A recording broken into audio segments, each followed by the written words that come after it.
আকিকার পশু হিসাবে ছাগল আমাদের দেশীয় প্রাণী। ছাগলটা চুজ করবেন, সেটা ছেলে ছাগলও হতে পারে, মেয়ে ছাগিও হতে পারে, কোনো অসুবিধা নেই। দাঁত হতেই হবে, এটা বাধ্যতামূলক নয়, তবে হিষ্টপিষ্ট হতে হবে। বাজারে ঘুরছেন, বাজারে ঘুরে ঘুরে বেড়াচ্ছেন, ছাগলের হাটে দেখছেন যার গায়ে লোম কম, নাকের সিকিনি আসছে, দাম কম, 2200 টাকা দাম বলছে, ওইটা আকিকার জন্য নিয়ে বাড়ি আনছে, নিয়ে বলছে অমুক মাদ্রাসায় গিয়ে দিয়ে একজন আকিকা হবে না মামু। আকিকা একটা ইবাদত। আপনি নিজে যেটা পছন্দ করছেন না সেটা আল্লাহ পছন্দ করে কি করে? কি বলছি বুঝতে পারছেন না? আপনি নিজে যেটা পছন্দ করছেন না সেটা আল্লাহ পছন্দ হবে? হবে না। বাজারে অনেক মানুষ আছেন গরু দিয়ে আকিকা দিচ্ছে না, অনেক মানুষই দিচ্ছে। আমি গরু দেওয়ার পক্ষে নয়, এই মুমতাজুল ইসলাম গরু দেওয়ার পক্ষে নয়।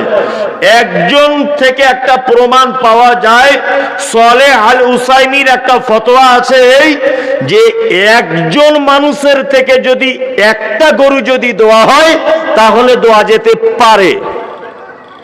একটা মানুষের পক্ষে থেকে যদি একটা গরু হয়। কিছু ভাইরা আছেন কুরবানিতে 7টা ভাগ দিচ্ছে, ওতে 3টা আকিকার ভাগ জুড়ে দিচ্ছে, করছে না? অনেক জায়গাতে করছে। এগুলো একদম নয়। আকিকা আলাদা সাবজেক্ট, কুরবানি আলাদা সাবজেক্ট, দুটোকে এক জায়গায় করবেন না। আমি গরু দেওয়ার পক্ষে নয়, আপনি ছাগলই দিবেন। এবার এখানে একটা কথা এলো, ছেলে হলে 2টা দিতে হবে, মেয়ে হলে 1টা দিতে হবে। আমি মুমতাজুল ইসলাম আপনাকে কথা বলে যাচ্ছি, আমার কথা আপনি রেকর্ড করে রাখুন।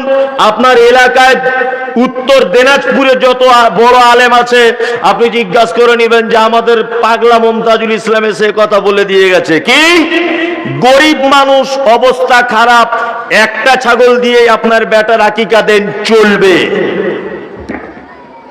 একটা দিলেও চলবে। যার আর্থিক অবস্থা ভালো সে 2টো দিয়ে দিবেন, এটা উত্তম। কি বলছি বুঝতে পেরেছেন? তাহলে আকিকার ব্যাপারটা একটু ডিফারেন্স হলো, নাম রাখতে হবে। আল্লাহর কাছে সব থেকে প্রিয় নাম কি? আব্দুল্লাহ। আর তারপরে সব থেকে প্রিয় নাম আব্দুর রহমান। আপনার বেটাকে রাখতে পেরেছেন তো? পেরেছেন? আপনার স্ত্রী তো শুধু বলছে 2 অক্ষরের নাম হলে আর 3 অক্ষরে যেও না, শর্টকাটে নাম রাখো। লালটু, পল্টু, মিন্টু, ফিটু, ফটিক, এসব নাম নেই? আছে তো? হ্যাঁ। কিয়ামতের দিন আপনি এটা জানেন তো যে আল্লাহ প্রত্যেক বান্দার নাম ধরে ধরে ডাকবেন। ডাকবেন কি ডাকবেন না? ডাকবেন। যদি ফেরেশতারা বলে ফটিক কে? ফটিক। ফটিক এটা আবার কোন ভাষা রে বাবা? বুঝতে বড় অসুবিধা হবে না? ফিটু কে আছো? ফিটু যদি নাম ধরে বলে, আচ্ছা বলুন তো এসব শব্দগুলো চাইনিজ শব্দ না কি শব্দ? আমার মাথাতেই ঢোকে না। এসব নাম মুসলমানরা রাখছে কি রাখছে না? রাখছে। অনেক নাম আছে যেগুলো কোরআন মাজিদে আছে, আমরা ভালো মনে করে রাখি, কিন্তু এটা রাখবেন না। যেমন আপনার বেটার নাম রেখে দিয়েছেন ইয়াসিন। ইয়াসিন নাম আছেন আমাদের এলাকাতে অনেক, আছে কি নেই? এ নাম রাখা যাবে না, কারণ এ নামের কোনো মানে নেই, কোনো অর্থই নেই। শুধু কোরআনের একটা শব্দ বা আপনার একটা বিচ্ছিন্ন অক্ষরমালা, এর কোনো মানেই নেই ইয়াসিনের। যার মানেই নেই সেটা রেখে লাভ কি? আবার নামের ব্যাপারে সতর্ক করছি আপনাকে। আপনার ছেলের নাম রেখেছেন আব্দুর রহমান, কিন্তু আপনি নিজে তাকে রহমান বলে ডাকছেন, এটা কাবিরা গুনাহ হয়ে যাবে। কি বলছি বুঝতে পারছেন তো? খুব সাবধান। নাম রাখার সময়তেও সাবধান। আপনার বেটার নাম জব্বার রেখেছেন, জব্বার, আব্দুল জব্বার নাম নেই? আছে। কিন্তু আপনি নিজেই আপনার বেটাকে শুধু জব্বার বলে ডাকছেন। জব্বার কোথায় গেলি রে? এই আপনি বাপ হয়ে এটা আপনার হুঁশ নেই, কাবিরা গুনাহ হচ্ছে। খুব সাবধান থাকবেন। জব্বার আল্লাহর নাম, আর আল্লাহর নামের আগে বাধ্যতামূলক শব্দটা ব্যবহার করতে হবে, অর্থাৎ আব্দুল জব্বার, আব্দুল কাহার, আব্দুল ওয়াদুদ, আব্দুল সালাম। অবশ্যই এগুলো মাথায় রাখবেন। বাচ্চার নামটা রাখলেন খুব সুন্দর করে, আস্তে আস্তে আস্তে আস্তে করে বাচ্চাটা বড় হলো। কত বছর? 7 বছর। এবার 7 বছর বয়সে আল্লাহ নবী সাল্লাল্লাহু আলাইহি ওয়াসাল্লাম আপনার উপর একটা দায়িত্ব করে দিচ্ছেন, চাপিয়ে দিচ্ছেন। কি? আল্লাহ নবী সাল্লাল্লাহু আলাইহি ওয়াসাল্লাম বলেছেন, মুরু আওলাদাকুম বিসসালাত। পৃথিবীতে যারা বাপ রয়েছে তারা ভালো করে শুনে রেখে দাও, তোমার বেটার যখন 7 বছর বয়স হবে তখন তোমার বেটাকে তুমি নামাজের জন্য হুকুম দাও। তোমার বেটাকে আস্তে আস্তে করে মসজিদে নিয়ে যাবে। কয় বছর? না 3 বছর। 7 বছর থেকে 3 বছর যদি যোগ করে দেন হলো কত বছর? 10 বছর। এই 10 বছরের মধ্যেও যদি আপনার বেটা 5 ওয়াক্তে নামাজ যদি না ধরতে পারে, আল্লাহ নবী বলেছেন অজরিবুহুম আলাইহা, তুমি তোমার বেটাকে মারো, তুমি তোমার বেটাকে তার বাড়ি থেকে তাড়িয়ে দাও, তার বিছানাটা আলাদা করে দাও, তার খাবার পাত্রটা আলাদা করে দাও, তার সঙ্গে সম্পর্ক একটু এড়িয়ে এড়িয়ে চলো।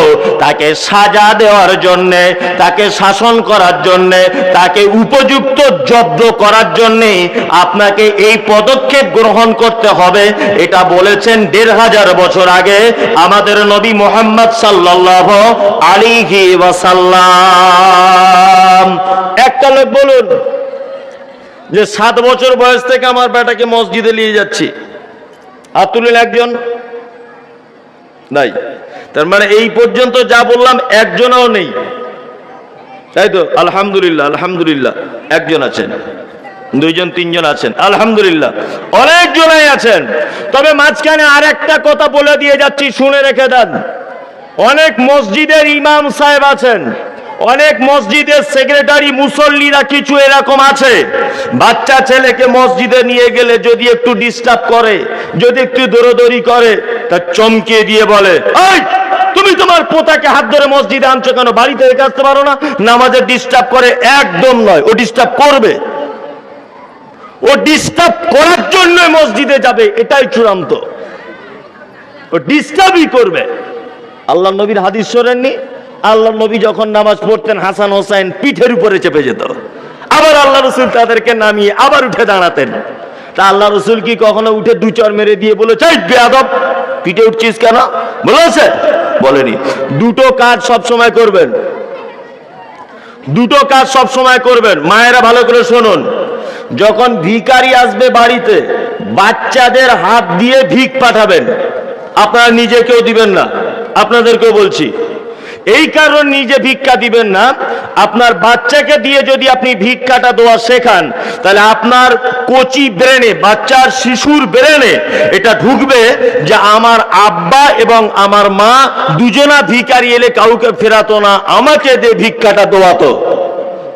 কি বলছি বুঝতে পারছেন? নাম্বার 3, আজকে যখন দান করবেন মসজিদে, আপনাকে এটা বলে দিয়ে যাচ্ছে, আপনি বয়স্ক মানুষ, ছেলে আপনাকে খেতে দিক আর না দিক, আপনি আপনার ছেলের জন্য দান করবেন। যদি বলছেন কেমন, আমি বুড়ো মানুষ আর আমার ইয়াং ছেলে, তার জন্য দান করব, ইয়েস, আপনাকে পদ্ধতি চালু করতে হবে। কারণ আপনার বেটা যেন দেখতে পায় যে আমার আব্বা আমার কল্যাণের জন্য দান করছে, তাহলে আপনি মারা যাবার পরে তার মনে একটা অনুশোচনা জাগবে যে আমার আব্বা বুড়ো বয়সেও আমার জন্য দান করত, আজকে সে নেই, আমি আজকে তার জন্য দান করব। কথাটা ঠিক বললাম না ভুল বললাম? অবশ্যই আপনার বেটার জন্য দান করবেন, এটা যেন মাথায় থাকে। এখন ঘটনা হচ্ছে, আপনি নিজেই তো নামাজ পড়েন না, তা বেটাকার বলবেন কি করে? হ্যাঁ, কিছু কিছু লোক আছে 50 বছর বয়সে নামাজ পড়া ধরেছে আর 55 বছর বয়সে দাড়ি রেখেছে। তো কিছু বাজারে যুবক ছেলে তারা ডিজে গান বাজিয়ে পিকনিক করছে, তাই এই চাচা দূর থেকে বলছে আস্তাগফিরুল্লাহ আস্তাগফিরুল্লাহ আস্তাগফিরুল্লাহ। হারাম করে করছে কি রে, ডিজে বাজাচ্ছে, সমাজটা বেকার করে দিল। চাচা নামাজ পড়া ধরেছো কবে বাপ? 50 বছর বয়সে। তোমার ওই বয়সের ইতিহাসটা যদি খোলা যায়, এরা তো ডিজে বাজাচ্ছে, তুমি এর থেকেও খাতারনাক চিজ ছিলে। কি বলছি বুঝতে পারছেন না? এখন আপনি আপনার বেটাকে কি করে শাসন করবেন?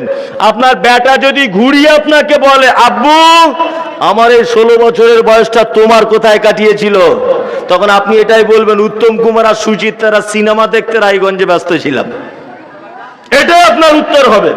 ওই জন্য বর্তমানে সন্তানদেরকে সাইজ করা যাচ্ছে না, বাপেরা খুব শক্তি দিয়ে কিছু বলতে পারছে না, কারণ নিজেদের দুর্বলতা আছে। ওই জন্য অনেক বাপ এরকম রয়েছে, তাদের এত চরিত্র খারাপ, নিজের বাচ্চার কাছে 10 টাকা দিয়ে বলছে 1 বান্ডিল বিড়ি আনতো। এ কেমন চরিত্র? আর বাচ্চার কাছে পয়সা দিয়ে বলছে একটা জর্দা দিয়ে পান আনতো। বলছে কি বলছেন অনেক বাপ? একদম নয়, এই এফেক্টটা ওর ভিতরে পড়বে, খুব সাবধান থাকবেন। আরে বক্তব্য তো অনেক শোনেন, আমাকে তো ইউটিউবে সব সময়তেই দেখছেন, ফেসবুকে মমতাজুল ইসলাম এখন তোলপাড় চলছে, শুধু পীরের ঘর ভাঙছে, হ্যাঁ তাবিজের ঘর ভাঙছে, সবই তো দেখছেন। আমি পীর তাবিজের ঘর আজকে ভাঙবো না, আজকে নিজেদের ঘর ভাঙবো। কি বলছি বুঝতে পারছেন না? নিজেদের ঘরের লাঠিগুলো, দেওয়ালগুলো ঠিক আছে কিনা আগে দেখে নিন, আবার কালকে অন্য জায়গায় গিয়ে ভাঙা হবে। তা যে কথা আপনাকে বলছিলাম, আল্লাহ নবীর হাদিস, আপনার বেটাকে আর আপনার বেটিকে 7 বছর বয়স হলে মসজিদে নিয়ে যেতে হবে ইনশাআল্লাহ। কে কে বলুন তো আজকে থেকে এটা পালন করবেন? নিজেই নামাজ পড়ে না, তা তুলবে কি করে? তো নিজেই নামাজ পড়ে না। এটা নারী পুরুষের জন্য একটাই পদ্ধতি। কি বললাম বুঝলেন? এটা আপনার মেয়ের জন্য যে পদ্ধতি, আপনার ছেলের জন্য কি একটাই পদ্ধতি। নাম্বার 2, আপনার ছেলে বড় হলো, আপনার মেয়ে বড় হলো, দুজনে নামাজ পড়বে, দুজনের নামাজের ভিতরে একটু ডিফারেন্স আছে, একটু ডিফারেন্স। কি ডিফারেন্স? এই দেখুন, আপনাকে দেখাই। আল্লাহ নবী বলেছেন, তুমি যখন মসজিদে জমাতের পরে যখন একা একা নামাজে দাঁড়াবে, একাই তুমি দাঁড়িয়ে যাও, আর একজন পুরুষ মানুষ যদি আসে তারা ডান দিকে দাঁড়াবে, আর একজন লোক যদি মসজিদে ঢোকে তাহলে কি করবে আমাদের জানা নেই বলে বাম দিকে দাঁড়াবে। জি না, আল্লাহ নবীর হাদিস, ইমাম যদি হুঁশিয়ার হয় আগে বেড়ে ইমামতির জায়গায় চলে যাবে, এরা দুজন মুসল্লি হয়ে যাবে। আর ইমাম যদি হুঁশিয়ারি না হয় আর আপনি মুসল্লি যদি হুঁশিয়ারি হন, ইমামকে হালকা করে ঠেলে দিবেন, ও আগে বেড়ে যাবে। 3 জন একটা কাতার করে নামাজ চলবে না, একজনকে আগে বেড়ে ইমামতি করতে হবে। আপনাদের মসজিদে পুরুষ মানুষরা যখন নামাজ পড়বে একজন ইমামতির দায়িত্বে আগে বেড়ে যাবে, কিন্তু নারীদের ব্যাপারে বিশ্ব নবী তিনি বলেছেন কোন মহিলা আগে বেড়ে ইমামতি করতে পাবে না, ও